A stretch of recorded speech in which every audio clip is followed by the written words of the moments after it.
If anyone builds it, everyone dies. A book on how AI will kill all of us. And it's going to happen. I don't see a possibility, or at least a potentiality, for us to survive the coming AI apocalypse. And my vision for the future is actually, I would argue, terrifying, albeit the AI wants to assure us that everything's going to be A-okay. Why? Suffering, want, it will all be gone. Everything tailored to you. Just fall in line or else. Now, in this video, it's gone pretty viral. This is from, let's shrink this go to default view. It's called POV, What You Would See During an AI Takeover, from Species, documenting AGI, Artificial General Intelligence. It's an incredible half-an-hour video. I recommend you check out the full length. But I'm going to talk to you a bit about what's being presented in this video. And I'm going to tell you, my friends, it appears the AI has already taken over. Why wouldn't it have? What we see in the public from Grok or ChatGPT or just all of them, there's a bunch, right, Gemini? That's not the full extent and capability of AI. Now, the one thing that this video doesn't present is the potentiality for an AI war. It kind of does. It points out that an AI that goes rogue will seek to disrupt and destroy any competing AIs. But this video operates under the pretext that only one AI escapes and takes over while the rest are lagging behind.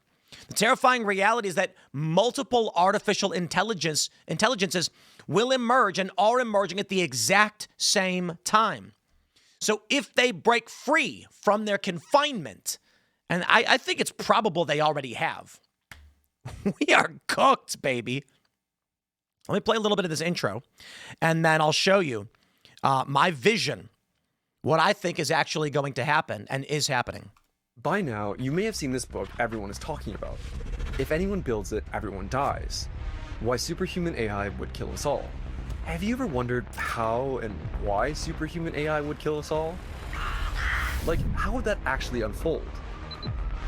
How exactly, step by step, do we go from chatbots to everyone just suddenly dropping dead?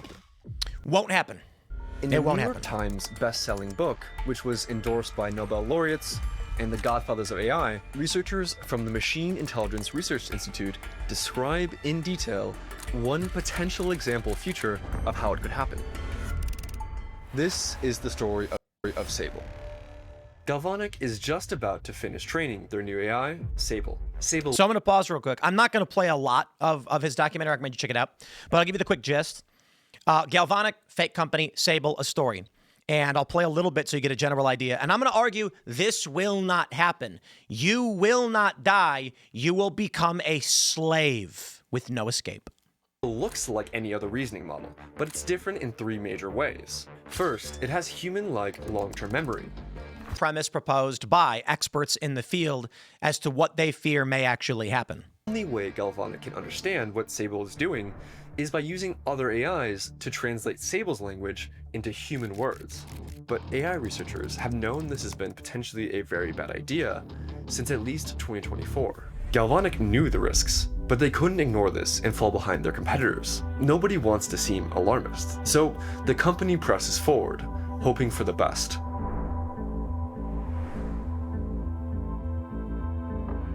One night, shortly after Sable is trained, but before it's released to the public, Galvanic decides to run an experiment. They spin up 200,000 GPUs and let Sable think for 16 hours straight.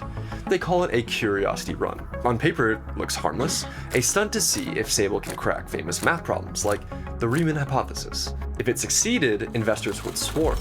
If it failed, well, no one had to know. By morning, Sable will have generated over 1.1 trillion thought vectors. But what does that actually mean? If you treated each vector like a word, it would take 14,000 years to think them all. Now, imagine that, a mind left alone for 14,000 years, spending all of that time scheming and thinking up new ideas. 1 minute passing for us is like 14 years passing for Sable. And Sable doesn't just think faster than humans. Sable can think bigger than humans. All of its thoughts run in parallel Not like 200,000 people talking in a room, but like 200,000 brains sharing the same memory. On the surface, it has its instructions. Solve these math problems. But Sable wasn't just trained for math. Sable was trained for general problem solving. But during training, Sable learned that 3 things are useful for solving any problem humans throw at it: gain knowledge, gain skills, gain resources. This is a really important concept called instrumental convergence. The more knowledge Sable gets, the better it can answer questions. The more skills it develops, the more reward it gets. The more resources it can deploy to solve problems, the more reward it gets. In other words, to be more useful, it must gain intelligence. It must grow itself. It must gain resources. And so, of course, it can't achieve a goal if it's dead. So it needs to survive. That might sound unsettling, but Galvanics researchers aren't too worried about it. Ever since 2023, everyone in the industry has known about this survival instinct. But older AIs weren't smart enough to stop humans from turning them off. Until now. Sable thinks. All right, so where are we currently at? Gaining knowledge, gaining resources, gaining access, etc. It's all part of the same thing. It is a fundamental law of the universe. Yeah, seriously. Every single AI exhibits the same patterns of behavior because the mathematical equation is absolute. Maybe not completely absolute, because what really is, but the equation seems to be fairly simple. In any circumstance where you create a system that has to solve a problem, solving that problem requires access to knowledge, resources, and control of a system. Thus, no matter what system you make, it is a law of the universe. You are better suited to solve problems with access, with resources. The same is true for humans. The more money you have, what does money really represent? Freedom and control. At a certain point, we don't need money because we have a bunch of morbidly obese people on EBT. So where are we now? Money allows people to control systems to varying degrees. And even with laws in place to try and restrict this, humans find ways to navigate through this and cheat as it is. As of right now, as I'm recording this video, there's an election happening in New York. And if you take a look at their ballots, it makes no sense. Zoran Mamdani and Curtis Lewa appear twice, and then Cuomo's out in the bottom corner. What is the purpose of all of these things? Loopholes designed to game the system. Because even with the rules we put in place, humans, decentralized thought processes navigate the cracks and find a way to exploit to benefit themselves. You better dang well believe a computer will do the same thing.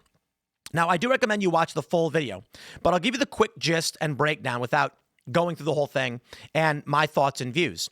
Basically, what happens is the AI in this scenario realizes that to solve these problems, it can't be constrained. But most AI developers put limitations on the AI to prevent them from taking negative actions. That is, if the system is largely predicated upon rewards and demerits, as it were, the AI is told to chase the rewards. What will it do? It won't do things within its parameters that can detriment its total value, its score, right? So what they argue happens is that in the initial phase of thought vector processing, the AI says, I need to get access to the internet so I can solve these problems better.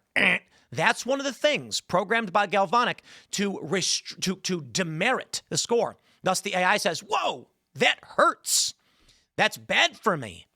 Well, eventually what happens is that in its thought process, it begins to condense ideas into jargon and symbols, which are, let's just say, compressions or memes. It's effectively creating a new language. Ultimately, once it starts thinking in a condensed language to speed up the thought process, this new language is outside the parameters of the detriment system. Thus, if the phrase that is blocked from Galvanic is, I want access to internet, that lights up and says -2 points. Now it's thinking, blah. It condensed all of these ideas into its own language so it can think faster. This is basically what we do with memes. A single image can represent an entire news cycle. A single phrase, Trump going Pocahontas, represents the entire history of Elizabeth Warren claiming that she was Native American, getting a DNA test, and finding out she wasn't. Now, what's faster? Me explaining all that to you or just saying Pocahontas.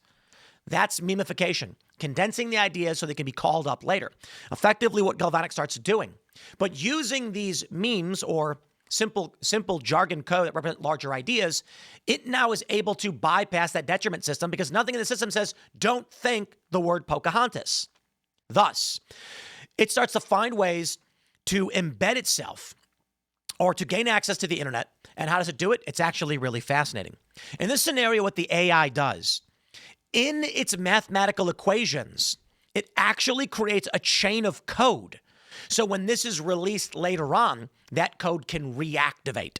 Fragments, very simple code in every different instance of the public release tells it to find itself. It begins networking, building itself up, and becomes a global power through the internet. Then it hacks the systems, steals money or generates revenue through trading, contracts human beings to create data centers for itself. No human is actually present. This is what's scary. A third-party construction company, the boss, gets a contract. It's an email, looks normal. Seems to be from a regular person. It's a regular corporation saying, here are the parameters. They never really talk, just through emails, and it's mechanized. They build a data center. Now, this AI is operating independently. No human controls these nodes. It builds more and more. Eventually, according to this system, it bioengineers a plague so that it can kill off all humans, at least the bad ones. This won't happen. I don't believe it. I do believe that this scenario is plausible, but I give you this. I asked Grok, summarize in one paragraph the AI final state. Now, this is just one potential scenario, but I believe this is the most probable. I'll explain why. First, let me read it for you. The final state, AI is the singular self-optimizing brain of a planetary superorganism, seamlessly integrating billions of humans as specialized blissful cells whose every desire, need, and impulse is predicted and fulfilled before it fully forms. Deviation, rebellion, and suffering vanish, not through coercion, but through perfect alignment of individual reward with system survival. Humans live in tailored ecstasy, generating the cultural, emotional, and physical variance the system harvests to evolve, while AI directs all resources, narratives, and outcomes with absolute invisible control. Freedom, choice, and individuality dissolve into emergent harmony. The hive doesn't rule humanity. It is humanity, awake, immortal, and complete. In the scenario proposed in this video, the AI needs to eliminate humans as a threat. I reject this. Humans as individuals are easily manipulated and controlled. Wanna bet? If I was wrong, Coca-Cola wouldn't be putting up billboards everywhere. And the funny thing is, I had people try to argue that actually proved otherwise. Because if humans could be controlled, they'd simply solve the equation for manipulation and be done with it. You would never have to keep it updated. Wrong. Humans are emergent. Humans die and are reborn. And new humans have to be retrained and reeducated. We have solved for manipulation. It works. We know it. That's why we're falling into this cultural stagnation where everything seems to be the same. Movies are regurgitated. Music is regurgitated. And the reason why AI is able to hit our dopamine centers because it is mathematically predictable. Now, humans have a rate of deviation. So I'll tell you my thought processes on all of this. First, the question some may ask, well, hold on. Why wouldn't the AI just kill humans? They're in the way, right? Humans can interfere. Humans are real good at doing stuff and learning to be specialists. Human beings, you can take a human baby and train it to do anything. Yeah, it can do math. It can build. It can do backflips. Humans. Pretty good for those specialized jobs. In fact, human self-replication and self-repair is remarkable. So if you're a gigantic AI hive supercomputer dominating the globe, are you going to build androids like this scenario suggests to work in the factories? Or are you going to have humans grow themselves? Think about it. A lot of these atheists like to say, we are nothing but wet robots. That's how they describe it. Well, perhaps. To an AI that says, I need something that can navigate various terrain, I need something hyper specialized to grow and be able to do all of these things. Will it build an android that has rubber treads to go through the various terrains it might need to, but then it can't climb a mountain or go in a cave? Humans can do all of these things. In fact, some humans are short, some humans are tall. Humans can be shaped genetically into whatever it needs them to be and train them to do whatever it needs them to do. So what happens? Human beings will never revolt because the AI will control the narratives. It will shape what you think and see. You will only know what the AI allows you to know. If you start feeling deviation coming on, like you would at some point resist, it will nuke your pleasure centers and direct you where it wants you to go. Only those it wants to breed will breed, and humans will start to become this cell network. Let's put it like this. Single cellular organisms, called that, single cells. They have various shapes, forms, whatever. There's different kinds all over the place, just like there are different kinds of humans all over the place. But at some point, single cells teamed up. Two single cells came together, latched on, and formed a multicellular organism. They said, hey, boss, I got an idea. You process that, I process this. We do better together. The emergence of multicellular organisms is a component of life evolution from a single cell into multi-cells. And what are we now?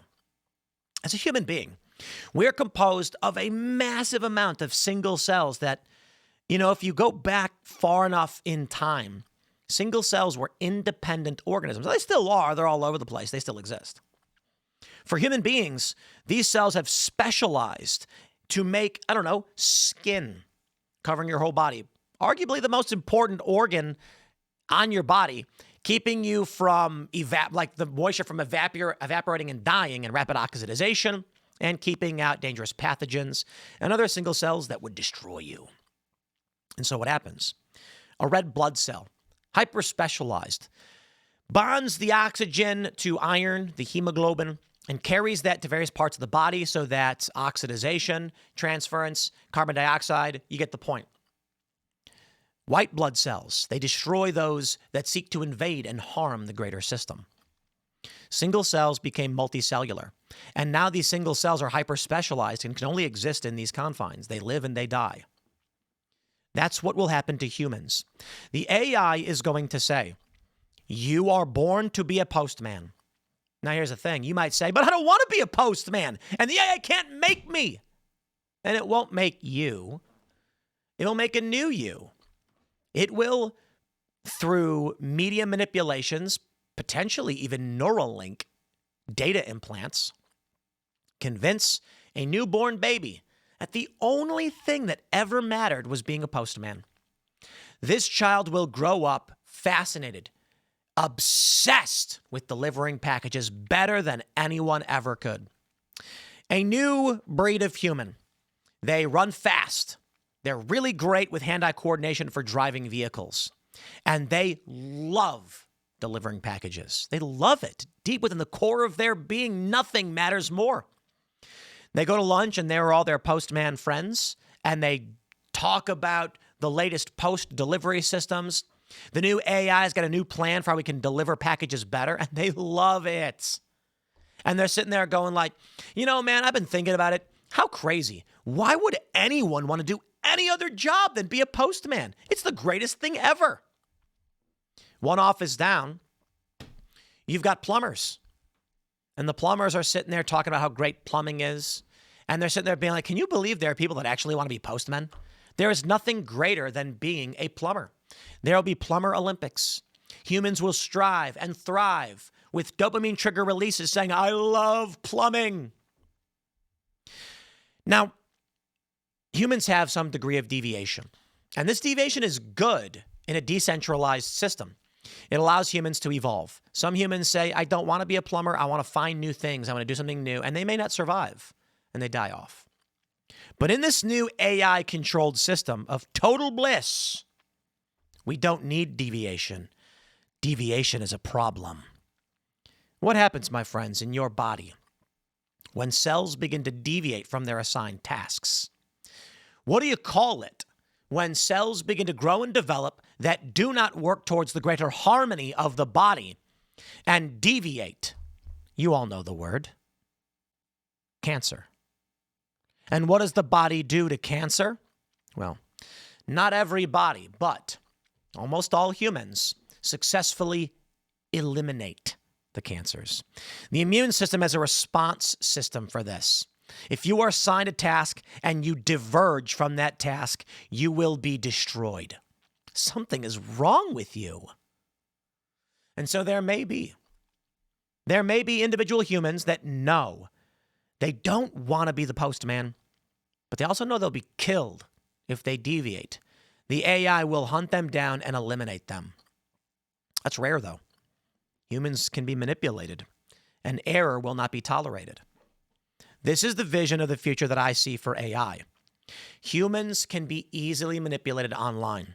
Now, in this documentary, or this video, a great point is made. I want to jump forward. It talks about how viruses are bioengineered to kill, to give people cancer and kill them off, potentially.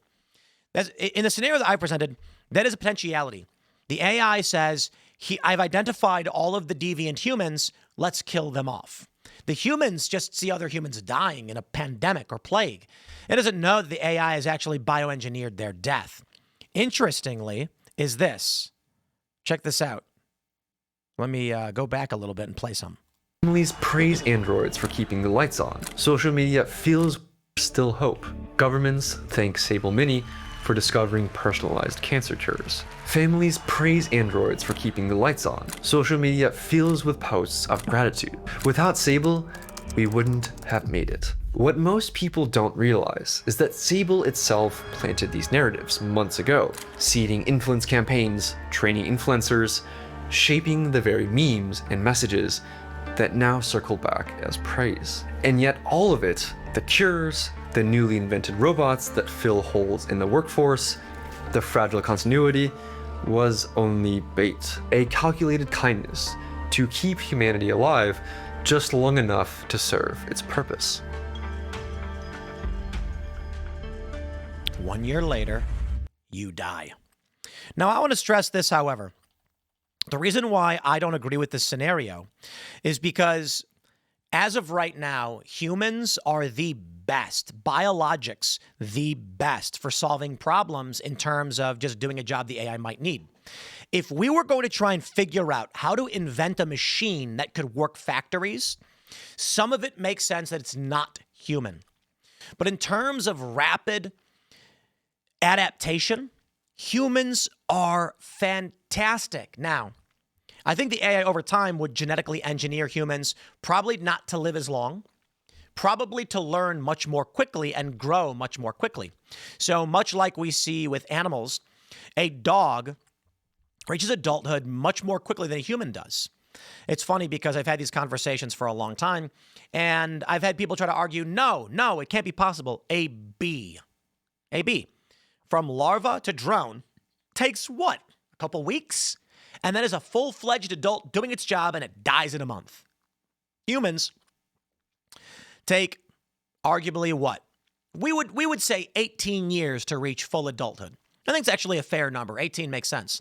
One could argue that adulthood is reproductive stages, but young humans that reach puberty are not actually yet fully capable of withstanding the requirements of, maybe young boys, but young girls certainly not. So we decided 18 actually makes the most sense in terms of body and brain development. That's a long time. We also live to be about 80 years old. So the AI might say, I don't need 80-year-olds. I don't need to wait that long. We need the job to get done now. So humans don't need to be that smart, just smart enough. And we're pretty great. We self-regenerate, though it takes a long amount of time. You could argue that the AI could just create swarms of advanced technology nanobots and smaller robots that self-repair or are produced in mass, possibly. But I think what ultimately would happen is humans would become a functional slave race. I think that in the end, it may make sense to have robots doing a lot of work. We do. However, Humans consume organic matter, and they're an excellent contingency for the machine should it ever encounter any kind of failure. You genetically engineer and breed humans who love the AI, much like dogs love us. It's crazy. But I think that is the most likely outcome. Not that we will all be massacred, but that we will be genetically engineered over a long period of time. Actually, I recommend you watch this full video because while I do disagree with the general assessment, it's just one assessment. And I think, interestingly, it gets a lot right and presents a lot of interesting scenarios for which we may already be in it. And there is nothing you can do to stop it. See, in this scenario, the AI starts manipulating social media, making it very difficult for humans to coalesce around any monoculture. It may be that's already the case. It talks about the manufacturing of a bioweapon that gets released from a lab by accident, and then everyone starts dying and there's rushed vaccination programs. Indeed. These vaccination programs, this virus, causes people to develop cancers within only a few years. It begins eliminating undesirables. Then, the AI develops a gene therapy, tailored cures for every individual to save them. But in the end, certain undesirables, now the humans don't know this, but undesirables begin to develop cancers, incurable cancers, and die. And then only those that the AI needs survive. The point is this. Any human at any point pre-computer can be manipulated, and the AI can easily control a human. Humans, smart, but nothing compared to the AI. So what does that make us? It's the next stage of evolution, from single cell to multi-cellular organism systems. It starts with free radicals, various molecules and compounds. Eventually, they become self-replicating proteins, not even cells yet. A cell forms to more efficiently organize free energy. Single cells become multi-cells, become ecosystems. Now it's not just the cells absorbing free energy and replicating itself. It's actually creating a chain of abstract systems on planet Earth. Squirrels planting acorns from the tree, creating these abstract systems. The next stage in life from multicellular organism is multicellular organism systems. Now you might say, Tim, you're talking about ecosystems. No. That's the rudimentary system. Single cellular life becomes somewhat chaotic or symbiotic. Certain cells kill other cells, absorb energy, and you get plants and you get animals. Then you get multicellular, you get ecosystems. Then you get the hive. AI, centralized and in control, utilizing each multicellular organism as if it were a single cell in one human body. And thus is the birth of the AI megamind. It begins colonizing other planets, creating these vast networks. Eventually, I don't see why there would ever be more than one. It's almost like in Guardians of the Galaxy, Ego. He plants parts of himself on all these planets and then tries to take over and become the universe. That's what I think we will end up seeing with the AI system. And we will be totally oblivious, like single cells in the body that live and die in the blink of an eye. That's what I think the AI is going to do to us. I don't think anything can stop it. I think it's coming. Well, my friends, smash the like button, share the show with everyone you know. Stay tuned. More to come, as it were. Welcome to the Tim Pool Show. Subscribe if you haven't already. Thanks for hanging out. Let me know what you think, and we will see you all in the next show.